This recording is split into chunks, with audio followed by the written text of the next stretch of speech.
Aqui é o Nilson Alves, esse é o seu canal Nilson Suki, iniciando para vocês mais um vídeo. Isso mesmo, hoje é segunda-feira, dia 12 de agosto. Hoje é o quadro Nilson Responde, né? Bom, vamos responder as perguntas. Vamos lá.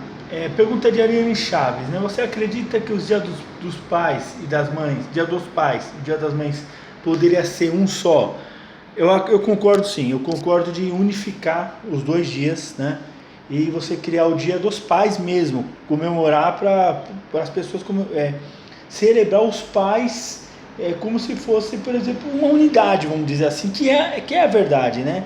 Essa questão de você comemorar o dia da mãe separadamente do dia dos pais é uma coisa interessante, mas eu acho que para promover para a criança e para o adulto no geral, para o povo em geral, a importância dos pais na sua vida, eu acho que tem que unificar, né? Fazer um dia só, né? Não é o dia dos cuidadores, igual muita gente está querendo dizer, tá? Os ativistas gays estão querendo colocar, não. É o dia dos pais, pais e mães como a mãe e o pai como uma unidade, a unidade das pessoas importantes na vida de um filho, né?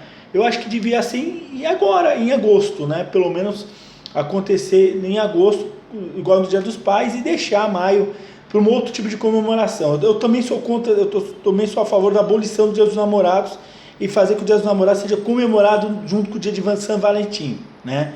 E se um dia de São Valentim coincidir com o Carnaval aqui no Brasil, acabou, não vai ter comemoração. Tô zoando, mas dia dos pais devia ser um só.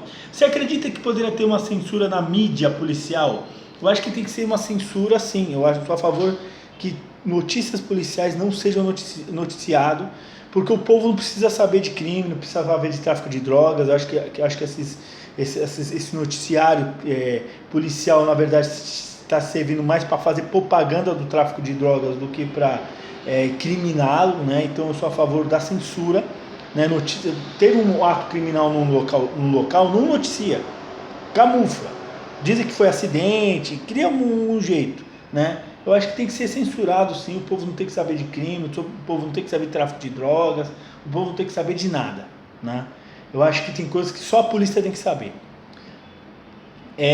Tenha fé que você vai namorar ainda esse ano. Glória a Deus. Glória. Sim, eu tenho fé. Por que a Record pode ser mais podre que a Globo? Uma pergunta sassa pertinente. É que a Record é muito estranha, é um canal muito estranho, um canal fraco, tá? A Rede Record é um canal muito fraco. É um canal que pode ser podre igual, mais que a Globo, mas eu não vou ficar falando aqui porque eu não quero me prejudicar, né? Eu quero que vocês pensem nisso.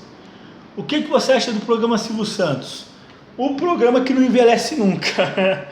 Né, o programa que é o mesmo formato do Topa Tudo por Dinheiro dos anos 90, mas continua sendo um programa forte, um programa vibrante, mas moderno. Simples assim, e com o mesmo apresentador, né? O que você acha de balada funk? Eu acho assim, cara, funk tocar numa balada junto com rock, pop e sertanejo, tudo bem. Mas você ter uma balada só de funk, não sei se encaixa bem. Não sei se é legal. Não é para a pessoa só tocar funk na balada. O problema são as pessoas que frequentam a balada que não cheiram bem. E as pessoas também que vão vestidas nessas baladas eles não vão para a intenção de se divertir, eles vão na outra intenção. Principalmente as mulheres. Vão nas segundas intenções e eu não gosto muito disso, né? Mas se a balada é rock e pop e tem um funk tocando, já não é tão ruim assim, né? Vamos lá, agora tem uma pergunta do Bruno Entretenimento 2020. Fale mais da nossa geração, a geração dos enlatados.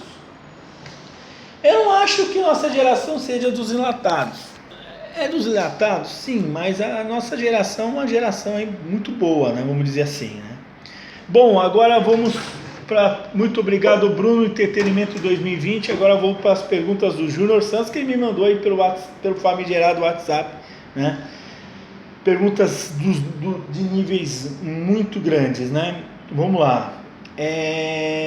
Perguntas para o Nilson Responde. O que você achou do primeiro jogo da final da Série D? Eu não assisti e não vi nenhum videotape até agora. Você pretende ir a shoppings em Curitiba? Sim, principalmente para almoçar, né? Para comer, né? É assim, eu lembro que eu fui num shopping em Curitiba, que foi o shopping Estação. Isso quando eu fui em 2000, eu fui 2 vezes em Curitiba, assim, eu tinha ido em 2013 e 2014 para Encontro de Ruivos. Aí fui 2 vezes também em 2016, mas foi quando eu fui para Curitiba em 2016 foi que a gente estava de passagem para ir para Guaratuba, que é no litoral do Paraná. A gente foi, eu com um rapaz ruivo, a gente foi pegar uma moça que ele estava ficando na época, morava em Curitiba, ficamos um tempinho em Curitiba, descendo para Guaratuba. E quando a gente foi para voltar para São Paulo, a gente pousou em Guaratuba, em Curitiba. Então, mas nas 2 vezes anteriores eu fui num shopping chamado Shopping Estação. E é curioso que o shopping ele fica onde era a estação ferroviária de Curitiba, né? Eles manteve até a estrutura da estação, mas colocaram lojas, achei um shopping muito legal. Mas eu pretendo ir em outros shoppings, o shopping Müller, né? Eu quero ir no shopping Barigui, que eu já fui. Eu quero ir em mais shoppings, principalmente para comer lá, né? Para comer lá no shopping. O que você achou do desempenho do Brasil no PAN? É um desempenho surpreendentemente bom, né? Muito bom. Foi um recorde, né, de medalha. O Brasil, na verdade, tirando os Estados Unidos, né? Estados Unidos é um concurso, né? Que os Estados Unidos ganhou o quadro de medalhas. Tirando os Estados Unidos do PAN, o Brasil foi o maior medalhista do Pan-Americano, né? No universo sem Estados Unidos, o Brasil, do resto, na América, o Brasil foi o melhor. Eu acho que está acontecendo algum investimento no esporte. Só que, infelizmente, pela essa mídia meio-dica que nós temos aí, a gente não sabe o que está acontecendo. A gente não tem mídia. Depois da extinção da Bradesco Esportes FM, da Rádio Bradesco, a gente não tem mídia, principalmente a radiofônica, falando dos esportes olímpicos. Eu não sabia da resistência de milhares de atletas que foram campeões olímpicos. Eu não sabia da existência deles. Eu não sabia da existência da Bruna Wurst, que foi campeã aí na patinação. Não sabia da existência de uma moça que ganhou lá no taekwondo. Eu não sabia da existência dessa nova geração do basquete feminino, que me lembrou, né, o grande momentos de Paulo e Hortência. Quem é dos anos 90 sabe como que era gostoso ver basquete feminino nos anos 90 com Paulo e Hortência, né? Quem cresceu lá com 7 anos de idade ver Paulo e Hortência ganhar o Pan-Americano em Cuba com o Fidel Castro no medalha, você tem uma ideia, cena ontológica, dá no YouTube essa cena, né? Mas eu acho assim que o Brasil surpreendeu, né? Claro que as pessoas vão começar a cobrar as Olimpíadas. Mas a Olimpíadas é outro universo. Tanto é que, se você for contextualizar, a equipe brasileira não foi com a sua equipe principal em alguns esportes. Por exemplo, no vôlei. O Brasil não ganhou medalha de ouro no vôlei porque o Brasil não foi com o time principal. Vôlei de praia é a mesma coisa, né? Natação, o Brasil não foi com o supra-sumo da natação. Tanto é que a equipe básica da natação estava participando do Mundial de Esportes Aquáticos, que aconteceu uma semana antes do Pan-Americano, que aconteceu na Coreia, né? Ou seja, o Brasil, em algumas modalidades, o Brasil não está com o time principal. E mesmo não tendo o time principal, o Brasil ganhou um monte de medalha. Claro que a maioria das modalidades, o Brasil foi com o time máximo, né? E os próprios competidores sabem que o Pan-Americano é uma chance máxima de ganhar medalha, né? Porque vai chegar nos Jogos Olímpicos, você vai ter outros países. Os Estados Unidos mesmo, que é a equipe máxima. No atletismo você vai ver a Jamaica com o time principal. A Jamaica só estava com o time secundário, né? Os Estados Unidos com o time universitário, né? Ou seja, você vai ver uma Olimpíada de um outro nível. Então, o Pan-Americano é Pan-Americano. Pan-Americano, que é a Olimpíada, a competição poliesportiva continental, é Pan-Americano. Não tem como comparar. A dimensão é outra. É que a gente tem que entender o seguinte: que o esporte olímpico brasileiro tem que ser comparado com os outros continentes. A gente tem que se preocupar com China, com França, com Espanha, com Grã-Bretanha, com Canadá e Estados Unidos. A gente tem que se preocupar com Argentina, com Peru, com Colômbia, com Cuba, que agora está enfraquecendo, com México. O Brasil tem que ser melhor do que esses países, não melhores que os outros países. A gente tem que ter também a mídia brasileira precisa entender que o esporte olímpico ele tem que competir com esses países da América do Sul. A gente tem que ser melhor no nosso quintal. A gente tem que ser melhor no nosso quintal. Não ser melhor no quintal dos outros quintais, tem que ser no nosso quintal. A gente cantou de galo no Pan-Americano. Então a gente é a potência pan-americana. Tirando os Estados Unidos, que é outro nível, exclui os Estados Unidos. O Brasil é o melhor. Os Jogos Olímpicos ajudou. Claro que o governo diminuiu muito os investimentos, mesmo assim o Brasil criou uma cultura esportiva, poliesportiva. É que a imprensa brasileira só fala do futebol, esquece. O próprio Sport TV colocou o Pan-Americano no Sport TV 2. E colocou o Sport TV dedicado só ao futebol. Tem que mudar um pouco essa cultura, porque o Brasil é uma cultura esportiva muito grande. O Brasil tem mais títulos no voleibol do que no futebol. Aí quebra as pernas dizer que o Brasil é o país do futebol. O Brasil é o país do vôlei, na minha opinião. Tem o melhor vôlei do mundo. Bom, pessoal, vamos lá.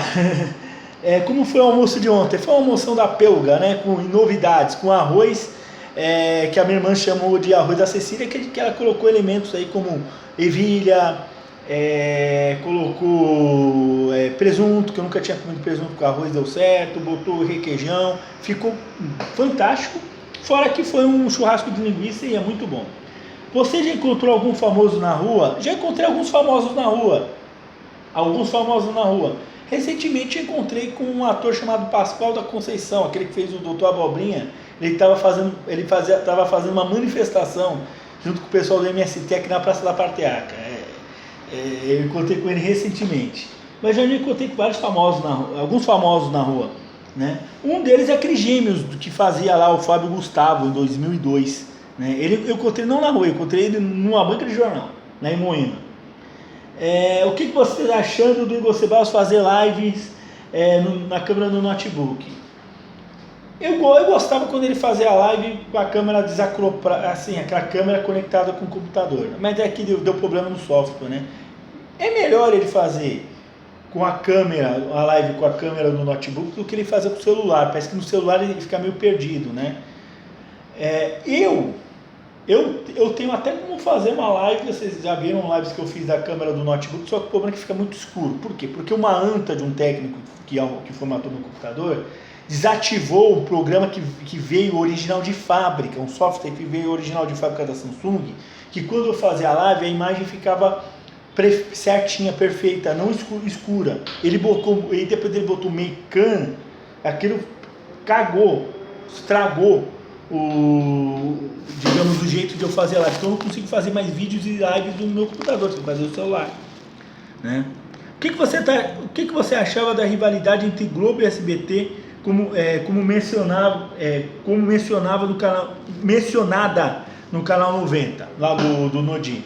Eu vou falar uma coisa, a rivalidade entre Globo e SBT não era uma rivalidade tão forte assim, né? O SBT dá uns cutucãozinhos na Globo e tal, mas o SBT já sabia da dimensão que o SBT era, né? O Silvio Santos sabe o terreno de piso, o Silvio Santos sabe o tamanho que ele tem, diferente da Record, que quer ser maior do que ela é, né? Para ser maior, para ser igual a Globo, a Record às vezes passa do que ela tem que ser. O SBT não, dava umas cutucadinhas ali para tentar pegar o público pro seu canal, mas eu vou ser sincero para te falar uma coisa, eu achava uma brincadeira legal, interessante. O SBT nos anos 90 é um SBT diferente. Já reparou que o SBT ele não cultuava muito a figura do Silvio Santos? O SBT parece que era um canal um pouco independente assim. Vamos lá, você pretende fazer vlogs em shopping center? Sim, é que eu esqueço de fazer vlogs. Eu esqueço. Só que tem um problema, tem um shopping na Paulista, que é a cidade de São Paulo, com o mesmo que o Igor Ceballos já tentou fazer vlogs, que eu não vou fazer porque dizem que lá é proibido, né? Mas eu vou fazer em outros shoppings, sobretudo em Curitiba. Eu vou fazer vlog lá em Curitiba. Deixa eu fazer vlog em shopping em Curitiba. Como foi que você conseguiu arrumar trabalho no seu emprego atual? Não, foi o seguinte, foi através de na verdade é o seguinte, o rapaz que trabalhava aqui, ele era amigo de um primo meu, que trabalha aqui perto. Eles eram santistas fanáticos, né? E ele visitava o primo lá onde ele trabalhava e tal. E aí um certo dia ele estava falando com meu primo que precisava de gente, queria sair do trabalho, precisava de gente para entrar lá onde ele trabalhava. Aí meu primo via que eu tinha saído do outro emprego, ele ligou para minha tia ligou para mim, passou o número aqui do escritório, eu vim aqui, fiz a entrevista e em 15 dias eu comecei a trabalhar aqui fixamente.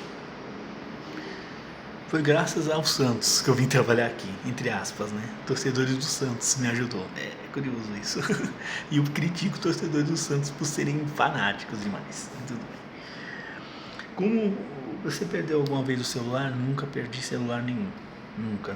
Na verdade eu tenho medo de perder o celular tão grande que às vezes eu perco 10 reais, às vezes eu perco, o meu juízo, às vezes eu perco meu olho, meu nariz, minha mão, tudo, até minha outra coisa preciosa, mas eu não perco o celular, né? Sério mesmo.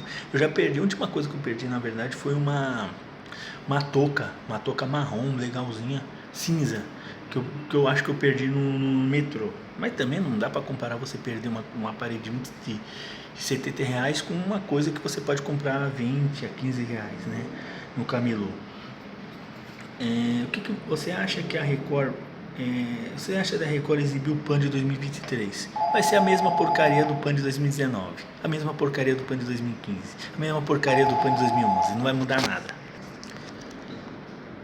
Você vai acompanhar o jogo da volta da Série D? Muito provavelmente eu quero acompanhar sim, mas porque o horário que o jogo vai acontecer eu vou sair de casa, eu já tenho um rolê marcado semana que vem.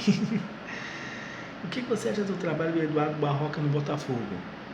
Mais um técnico no Botafogo que veio para suprir uma saída de um outro técnico que está dando certo, né? A última vez que aconteceu isso foi com... como chama aquele cara lá? O Jair Ventura. Eu acho que o Eduardo Barroca, ele deveria ficar mais tempo no Botafogo, deixar ele trabalhar à vontade e vamos ver o que vai acontecer.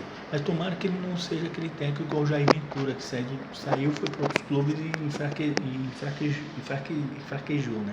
Ele precisa de ser um técnico mais forte, vamos dizer assim. Mas eu estou gostando do trabalho assim do Eduardo Barroca no Botafogo. Bom, pessoal, esse foi o Nilson Responde. Que Deus esteja no coração de vocês e fui.